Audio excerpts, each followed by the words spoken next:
اگر کسی نے اسے دوبارہ گناہ یاد کرایا تو یاد کرانے والے کو اللہ سزا کے طور پر مرنے سے پہلے پہلے اس گناہ میں مبتلا کر دے گا. خفیہ تدبیر آئے گی اللہ.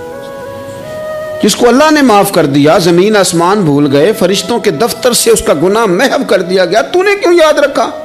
لیکن ہمارے دل اس طرح کے ہیں، خیر کی خبریں نہیں دیتے. ہم خیر کی خبر نہیں دیتے، مثبت بات نہیں کرتے. ہمارے رویے دوسروں کے بارے میں سخت ہیں.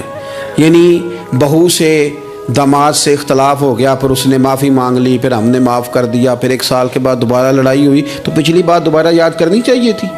اس کی تو معافی دے دی تھی آپ نے، لیکن آپ نے پھر یاد کر لی وہ بات. اس کا مطلب ہے آپ نے صلح کی تھی، دل صاف نہیں کیا تھا. دل جب آپ صاف کر لیں تو پھر معاملہ ختم ہو گیا. پھر آپ پھر نکال پھینک کے ساری چیزیں. مسند امام احمد بن حنبل میں حدیث ہے،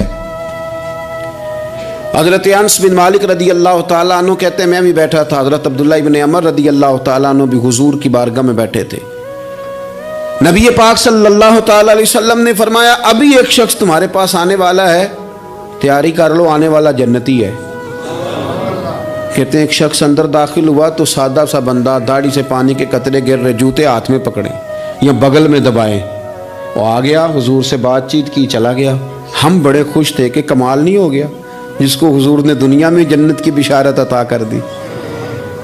اگلے دن اس نے اتفاق، ہم اسی جگہ اسی حال میں بیٹھے تھے کہ پھر محبوب نے فرمایا ابھی ایک بندہ آنے لگا، جنتی ہے. کہتے ہیں وہ بندہ آیا تو دیکھ کے حیران ہو گئے، یہ تو وہی کل والا ہی بندہ ہے.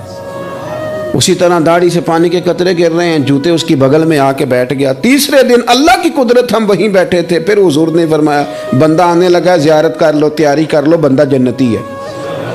وہی بندہ آیا جو پہلے 2 دن آیا تھا. حضرت عبداللہ ابن عمر کہتے ہیں کہ وہ حضور سے کوئی بات چیت کر کے جانے لگا تو میں اس کے پیچھے ہو گیا. میں نے اس کو جا کے سلام کے بعد کہا کہ یار میں تیرا مہمان بننا چاہتا ہوں، 3 راتوں کے لیے رکھ لو گے؟ اب محلہ بھی ایک، شہر بھی ایک. اس نے کہا جی ٹھیک ہے آ جائیں، جو میرے پاس روکھا سوکھا ہوگا پیش کر دوں گا. فرماتے ہیں 3 راتیں 3 دن میں اس کے پاس رہا. میں جاننا چاہتا تھا کہ کون سی ایسی عبادت کرتا ہے جس کی وجہ سے 3 دن حضور نے جنت کی بشارت اس کے لیے دی، اعلان فرمایا. کہتے ہیں میں نے کوئی غیر معمولی چیز نہیں اس کے اندر دیکھی، کوئی انوکھی عبادت نہیں دیکھی. عشاء پڑھتا، فجر تک سویا رہتا، میں تہجد کے وقت اٹھتا، نفل پڑھتا. 3 راتیں یہ ہوتا رہا. ہاں جب وہ کروٹیں بدلتا تو اللہ اکبر کہتا، باقی وہ سویا ہے، فجر میں اٹھا ہے. صدقہ بھی خاص نہیں اس نے دیا، خیرات بھی میں اس سے زیادہ کرتا رہا، مجھے کوئی خاص چیز نظر نہیں آئی. تیسرے دن میں جانے لگا تو میں نے اسے کہا یار سن، مجھے کوئی ضرورت نہیں تھی تیرے گھر میں قیام کرنے کی، میرا گھر قریب ہی ہے. وہ تو کمال یہ ہے کہ نبی کریم علیہ السلام نے اپنی زبان فیض ترجمان سے، یعنی وہ زبان جس کو سب کن کی کنجی کہیں، اس کی نافذ حکومت پہ لاکھوں سلام، حضور نے 3 دن تجھے مسلسل جنتی کہا ہے. میں تو دیکھنے آیا تھا کہ تیرے اندر کوئی عمل ہو تو میں بھی وہ شروع کروں. تو وہ کہنے لگا یہی ہے جو آپ نے دیکھ لیا ہے، فرض نماز ہی پڑھتا ہوں، روٹین کے کام ہی کرتا ہوں، کوئی خاص چیز تو میرے پاس کوئی نہیں. حضرت عبداللہ ابن عمر فرماتے ہیں میں نے تو سمجھا کہ میں تو اس سے زیادہ خیر کے کام کرتا ہوں. اب میں سوچتا ہوا وہاں سے نکلنے لگا کہ پھر کیا خاص بات ہے جو نبی پاک نے 3 دفعہ اسے جنتی کہا ہے. جب میں نکلنے لگا نا، دروازے پہ مڑنے لگا تو اس نے آواز دی، کہا یار سنو ایک بات یاد آئی ہے. میں نے کہا وہ کون سی؟ کہنے لگا یار جب سے بالغ ہوا ہوں نا، جب سے اللہ نے توفیق اسلام دی ہے، میں نے جب بھی اپنا دل دیکھا ہے نا، جب بھی میرے دل میں کسی کے لیے حسد کوئی نہیں، کوئی عداوت نہیں، کوئی بغض نہیں، کوئی کینہ نہیں، کوئی کیا کر رہا ہے، میرے دل میں سب کے لیے خیر ہی ہے.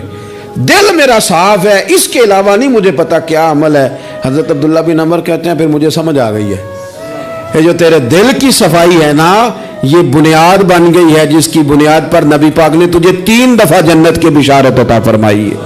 تو امام غزالی رحمۃ اللہ علیہ فرمانے لگے کہ اگر آئینے پہ گرد پڑ جائے تو اس میں عکس صحیح نظر نہیں آتے، آئینے صاف کر لیے جائیں تو پھر اس پہ عکس نظر آتے ہیں. ہمارے آئینے نا تھوڑے سے گرد والے ہو گئے ہیں، دل تھوڑے سے نا میلے کچیلے ہو گئے ہیں، تو کوئی بھی عکس اس پہ سختی طبیعتوں کی، مزاجوں کی سختی، دوسروں کے بارے میں ڈاٹے جذبات ہمارے، ہمارے رویے ٹاٹے، ہماری طبیعتیں سخت۔ حضرت عبداللہ ابن مسعود رضی اللہ تعالیٰ عنہ نے ایک شخص کو جنازے کے موقع پہ ہنستا ہوا دیکھ لیا، فرمایا آج کے بعد تیرے ساتھ کلام نہیں کروں گا۔ جس کا جنازہ دیکھ کے بھی دل نرم نہیں ہوا اور قبرستان دیکھ کے بھی دل نرم نہیں ہوا، وہ تو سخت دل بندہ ہے، سخت دل بندے سے دوستی کبھی نہیں رکھوں گا، میں تو درد دل والوں سے پیار کروں گا، تیرے ساتھ میں کلام نہیں کرتا۔ تو کس طرح کا شخص ہے بھائی جسے یہاں آ کے بھی ہنسی آ رہی ہے، مذاق سوچ رہا ہے؟ تو دل کی نرمی، میرے نبی پاک صلی اللہ علیہ وسلم نے نا دل پر، ہم نے نا کپڑوں پر بڑی محنت کی، ہم نے چہروں پر بڑی محنت کی، ہم نے اپنے ظاہر کو سنوارنے پر بڑی، ہم نے اپنے حق میں بڑے بڑے لفظ یاد کیے، بڑی کہانیاں یاد کی، پر دل کے لیے محنت، اس پر محنت ہی نہیں کی۔ اعلیٰ حضرت فاضل بریلوی کتنے بڑے عالم ہیں، 1000 کتاب کے مصنف، اور ان کے فتاوی موجود ہیں کہ جس بندے کا تلفظ ٹھیک نہ ہو، یعنی جو ضروری قواعد ہیں وہ قرآن پاک کے جس کو نہ آتے ہوں